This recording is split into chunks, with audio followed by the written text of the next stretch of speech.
Вітаю, сябры! З вами Квадрат, і ў гэтым годзе па вядомым прычынам E3 не адбудзецца. Але цікавыя канферэнцыі ўсё адно будуць. Канферэнцыю Microsoft я ўжо прапусціў, але там хіба увогуле нічога не было.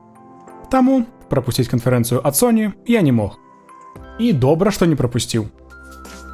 Каб расказаць пра ўсё цікавае, хуценька прабяжымся па ўсёй купе навін. І пачнём з найгалоўнейшай рэчы. Нарэшце паказалі, як будзе выглядаць PlayStation 5 у дзвюх варыянтах: звычайным і без магчымасці гуляць з дыскаў. І гэта... Замналіт! Замналіт! Замналіт! Ну, і яшчэ шмат чаго іншага. Калі шчыра, выглядае не вельмі зручна. Добрая навіна, што ёсць магчымасць пакласці кансоль на бок. Яшчэ лепшая, з дапамогай падстаўкі, якая ўжо мусіць ісці ў камплекце. Найлепшая, кансоль будзе даступная ў чорным колеры, таму у выніку не так жудасна.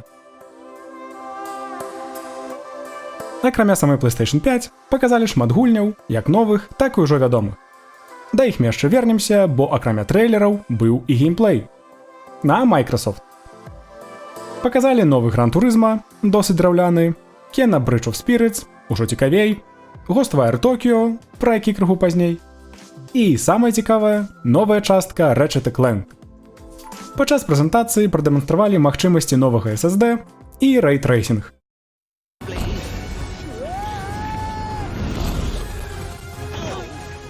Гэта дэманстрацыя гэтай бліскавічнай загрузкі іншых светаў, якое зрабілася магчымым праз SSD. Спецыяльны SSD, які будзе толькі ў PlayStation 5. А гэта хіба была дэманстрацыя рейтрейсінга. І гэта... Use dimensional rifts to be able to leap from planet to planet nearly instantly, or put ray trace reflections on Clank. All of them are filled with density and life previously unseen. Plus, Ratchet's... Дакладна. Таму, па меншай меры, ёсць надзеі, што ўсе абяцанні споўняцца. Надзеі з прыкладамі, канешне. А зараз да гульняў. Спачатку я прайдуся па гульнях, якія мяне больш за ўсё ўразілі, а потым па рэшце цікавых. Папярэджваю, будуць не ўсе. Дарэчы, на канале PlayStation ужо ёсць цудоўны плейліст з трэйлерамі. Спасылку на яго я дам у апісанні, разам са спісам гульняў. Spider-Man Miles Morales. Самастойны дадатак да арыгінальнай гульні.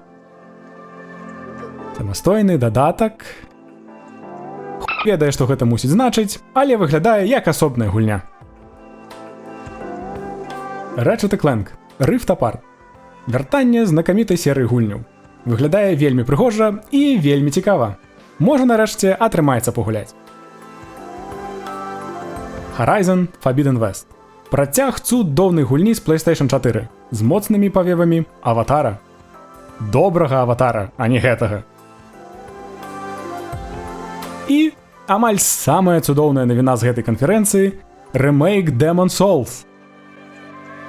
Творцамі ремейка з'яўляецца кампанія Bluepoint, якая таксама рабіла ремейк Shadow of the Colossus.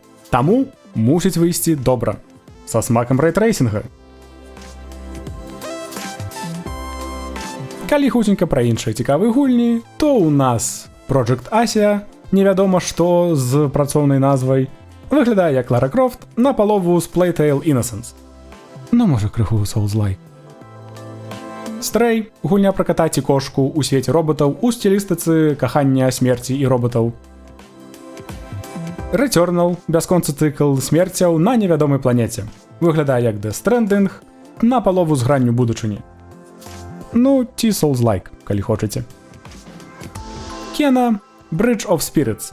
Каляровая гульня ад студыі, якая спецыялізуецца на анімацыі у сэнсе мультоў. Моцна нагадывае ні то Оры, ні то Лару. Ні то Souls-like. Ghostwire Tokyo. Калі шчыра, геймплей крыху нагадывае VR, з усімі гэтымі дрыганнямі далоняў. Не ведаю, ці варта рабіць высновы, але крыху даверу да гульні я згубіў. Па меншай меры стылістыка не знікла. Hitman 3. Трэця частка пасля рэбута. І гэтак далей. Resident Evil 8. Вёска. Лагічны працяг хорара, які быў у 7. Палепшана графіка і амаль згубленая надзея убачыць зноў той самы Resident. Асабліва пасля рэмейка трэцяй часткі. Не. І апошняя гульня – Прагмата. Нешта крыповае і незвычайнае. Выглядае як Death Stranding на палову з шоу Трумана. Так, зноў параўнанне найноўшай гульні Міядзакі і нейкага кіно. Las 2 de la tarde ya están aquí. Miren, bañador. En las chanclas. Todo despeinado porque no me dio tiempo nada ponerme las chanclas y el bañador. Voy a la playa, había subido la marea.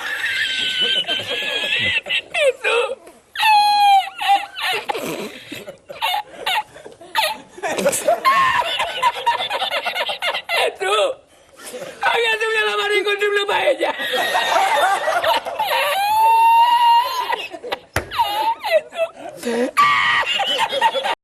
Што зробіш? Вось так выглядае будучыня геймінга ў вачах Sony.